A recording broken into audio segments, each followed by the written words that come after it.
They say there are only so many hours in a day. And that's especially true if you're trying to add wireless capability to your next IoT design. So, say we've got about 18 hours of usable time every day. Yes, engineers need to sleep too. Some of us more than others. First, there is that proof of concept. Ah, geez, that's a lot. And there isn't much time for anything else. And I've barely gotten out of the idea stage. And that leaves about, I don't know, an hour and a half for development, network choices, and forget about all those protocols I'm going to have to worry about. Shoot, this timeline isn't exactly scalable. Hi, I'm Amelia Dalton, host of Chalk Talk. If you're looking to add wireless connectivity to your next IoT design, then you have come to the right place. In this episode of Chalk Talk, Andrew Reiter from Digi walks us through the steps that will help us get wireless connectivity into our next IoT designs. And we chat all about why we should really consider a holistic approach when designing wireless connected devices. Oh, yeah, and why that proof of concept stage doesn't have to take up so much time. Excellent. And before we get started, don't forget to click that link. There you can find out more information about Digi International's wireless connectivity solutions. Hi, Andrew. Thank you so much for joining me. Thank you very much, Amelia. I appreciate it. Happy to be here. Okay, so we are talking about adding wireless capabilities to our IoT designs today. But Andrew, what do you think are the biggest considerations I should be thinking about in this space? Well, specifically, designing a wireless solution into your application kind of comes with a multitude of decisions. Where some applications, all you need to do is really think about designing a quick proof of concept. But in a wireless application, you need to have a holistic mindset and think about, after you've developed a prototype, how you're going to manufacture, deploy, and then ultimately manage the network. And so in the past, it was really kind of difficult to create a rapid proof of concept. Manufacturers spent less time focusing on providing really easy to use development kits or software packages to get devices up and running. But now today, rapid proof of concept is almost assumed. If you look at most manufacturers, they all kind of tote that use our product because we can get you a rapid proof of concept really fast. It's kind of really congruent with the sort of fail fast mentality that a lot of companies have. And quite frankly, any developer can string together a solution with any free software that they're provided and just easily make an application to prove that it's viable. And I don't want to belittle a proof of concept. It's an extremely important step to demonstrate to the business that whatever you're doing is technically feasible. But ultimately, providing just a proof of concept or designing a proof of concept doesn't prove that it's actually a scalable solution. And good examples of this are if you want to develop something with a Raspberry Pi or an Arduino, they're great platforms for just developing a proof of concept, throwing some sensors together, and then sending that data up to the cloud. But what happens when you need to deploy them at a large scale? What happens when you need to manage them? What happens if there's a firmware update that needs to occur? These solutions aren't exactly something that's really scalable. So when you're thinking about designing wireless into your product, you really need to have a holistic mindset because designing wireless applications kind of require extra considerations. And we'll go into that a little bit through this presentation. Okay, Andrew, I think I understand what a holistic product lifecycle mindset is all about. But specifically, how does this relate to RF and wireless? You need to really consider a holistic view of product development lifecycle when creating a wireless application. You need to think about how to create a rapid proof of concept, which is really just from idea to development stage. But then you also need to think about how you're going to manufacture the product. How are you going to manufacture it at scale? What happens if you need to change something up at the manufacturer's location? How are you going to take care of that? Then you need to think about how you're going to deploy the network. What sort of technicians are going to be out in the field deploying the network and monitoring the strength of your network? And then finally, you need to think about management. How do you deploy firmware updates? How do you determine if there's some sort of security fault in your network? And then how can you revise that? So unlike other product development cases where all you need to really consider out is creating a proof of concept, and once you manufacture that product, you're not concerned about its whole life cycle. An RF product, it's almost a living and breathing animal because you're going to be managing it throughout the life cycle of the product. And so I'm going to go through a few of the considerations today relating to all of the different aspects for the holistic design mindset. Okay, so what about that proof of concept stage you spoke of? I can imagine that's a really important step here. A proof of concept is extremely important. And by talking about this holistic mindset, I don't mean to belittle the importance of a proof of concept. And there are some incredibly important considerations that need to be made for any wireless application. And we'll just dive into those here. Now, when we are designing an IoT product and adding wireless connectivity to that IoT design, there are some really important considerations that we need to keep in mind. Security and power are two big ones that I can think of off the top of my head. But what do you guys identify as the biggest considerations here? This is the biggest challenge when it comes to designing any sort of wireless solution into your application, because there are just so many variables to kind of go over. And at Digi, we've identified 7 kind of key variables that you should be considering when designing wireless into your application. The first of which being size, weight, and power. Pretty standard, but you need to think about the form factor of the module that you're going to be putting into your device, how big a space it's going to take up on a printed circuit board, what is the distances it's going to be traveling over, and that's relating to power.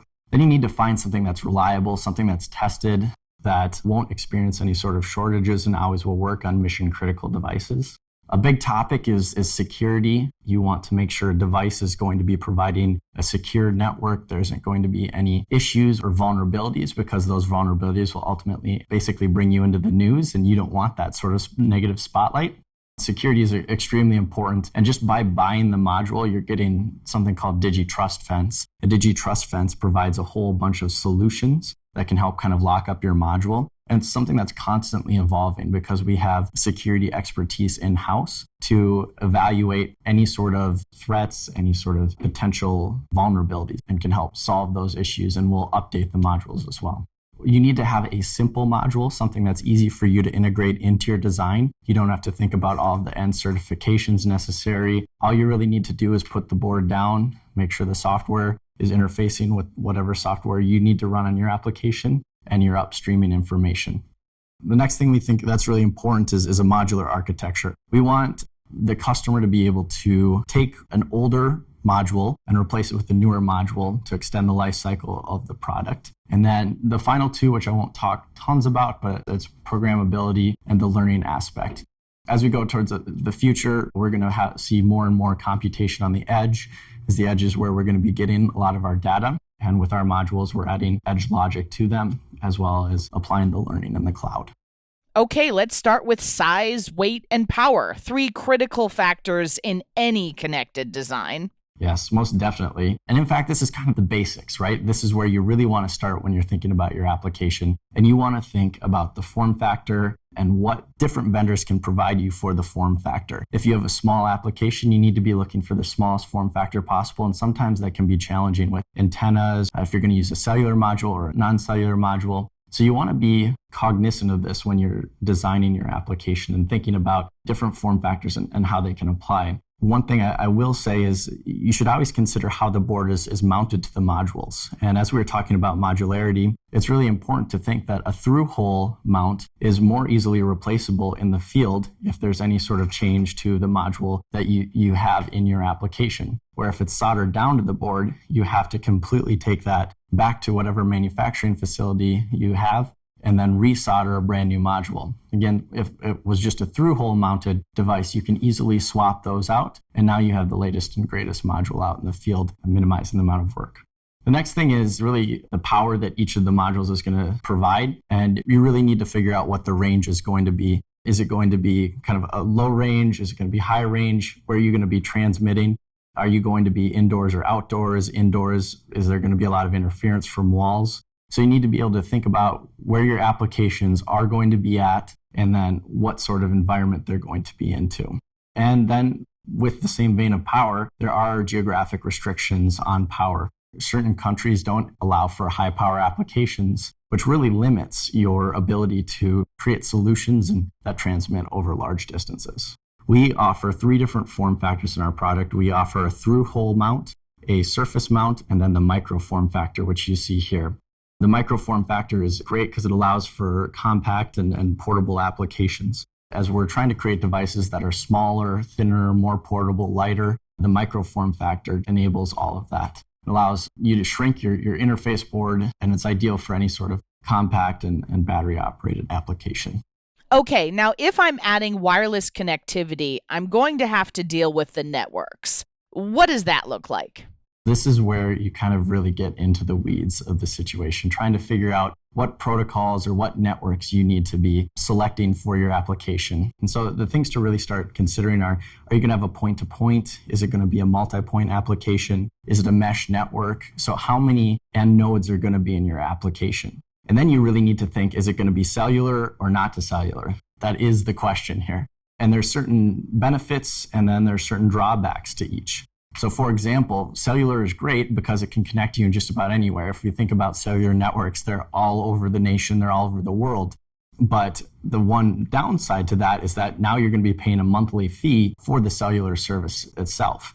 And then if you do choose that you're going to pick cellular, you have to choose what category you want. Do you want high data throughput and you're picking Cat 1, or are you looking for more low data throughput with Cat M or NB-IoT? So if you're going to pick cellular, there are certain benefits. With cellular, you can increase the distance of communication for your application. But the one drawback is that you're going to be paying a monthly fee. And so you really need to think about the business case surrounding this. And are your customers going to be able to pay for a monthly fee for the cellular service? And then from there, it breaks into what different categories would you like to be running your module on? Do you need to be on a high data throughput network, or can it be on a lower data throughput network? If you go on a high data throughput network, it's going to consume more battery. So you need to be thinking about all these applications and if your application is battery powered or not. We haven't talked really about the RF network. So if you're not looking for a cellular device, maybe you don't want to pay the monthly fee. Maybe you don't need it. Maybe it's too battery hungry or power hungry for your device. Look for an RF solution. There's a few different standards. There's 802.15.4, which is the low-level language that Zigbee is built on. 802.15.4 is a point-to-point network, where Zigbee is a mesh network with enhanced encryption and security. And then Digi provides our own mesh networking, which provides better battery life to your modules themselves. And it's a proprietary mesh network with enhanced security and encryption. And then finally, you want to think about Bluetooth. One of the great things with Digi's XP modules is we offer Bluetooth so that you can easily configure the module. And one of our tools is that we provide an app so you can easily configure different settings just from your phone. I mean, when you're designing an application, if it has Bluetooth in it, then it can easily interact with the multitude of consumer technologies that are on the market. So other than performance, what do you think are the biggest benefits of a modular design approach here? So modular is extremely important because you want to be able to take out an old module and really extend the life cycle or the life of your product with the newer module. And a great example is really to think about cellular networks and how they've evolved over the years. So you can see on this curve here, it's really kind of showing the change from 2G over to 4G or LTE-M, and then what's going to be the next generation. And so the really point here is that you need to be providing modular architecture, whether it's hardware compatible or software compatible, so that as these standards change and as technology changes rapidly, you're going to be able to change easily and be able to extend the life cycle of your product. When you're looking for any sort of wireless solution, you need to have hardware and software capabilities across all technologies. And as all these standards emerge and standards are constantly evolving, your device needs to be capable and able to be able to go from an older standard to a newer standard while using the same hardware footprint, when using the same software, APIs, and the same RF protocols, because that's going to extend the longevity of your actual solution. And so instead of having to design something 1 year and then standards change and redesign it and just keep having that happen, you can just swap out modules. The software will continue to work, the hardware will continue to work, and it allows for flexibility and just extends your product's life. And then finally, it's really important to consider the certifications. They're extremely costly and time consuming, and I cannot stress this enough. You need to look for a partner that understands all of the certifications necessary to get into any sort of geographies that you'd like to get into. And you need someone who's going to do all the paperwork and spend all the time going to get modules pre-certified. And so when you think about developing a product, you don't want to spend a third or even a half of your time going after certifications when you can go with a module and it'll have a device that's already pre-certified. All right, let's talk about one of the most important aspects of any IoT design, security. What have you guys got for me here? So security is extremely important. It seems like not a day goes by and you hear about another IoT application that got hacked and hackers maliciously used customer information to exploit the vulnerabilities. And you don't want your application to be that. There's one thing that will truly prevent any IoT solution from succeeding, and that's security. This is where I really think Digi does a fantastic job because we provide Digi Trust Fence. We offer a multitude of features that are paired with our experts in security that we have in-house. And one is Secure Boot. So that only authorized firmware can be added to your machine. We offer authentication processes where data authentication and device identity management. We have protected hardware ports so that only authorized individuals can access certain I/O ports. We have secure storage where all of the file system and anything that's stored on the device is encrypted so no one can view that data. Secure connections. We have encryption protocols for data and for any sort of over-the-air data transfer so that there isn't any individuals that compromise any of that data along the way. So we've thought about all of these different considerations that we listed previously for you so you don't have to. And if you have any questions, we can easily walk you through it.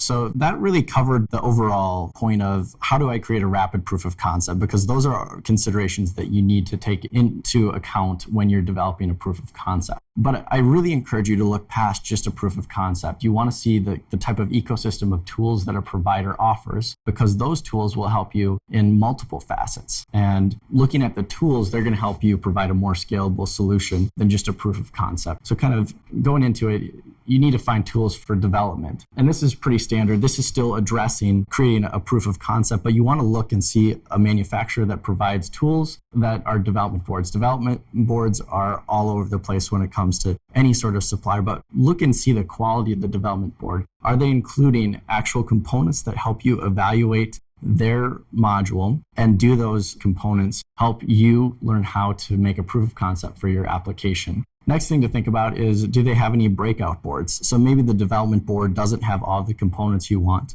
but they have a breakout board that does have it. Look for that feature. So one great example of this is we have a GPS breakout or a GPS daughter board at Digi. So we acknowledge that a lot of our customer base wants to have location services with their wireless application. So we created a GPS reference design with a daughter board. So you can easily plug it into our development board, which is pictured here on the screen. And then you can evaluate how location services is. And you can do this all before you have to lay out your own PCB for your own application.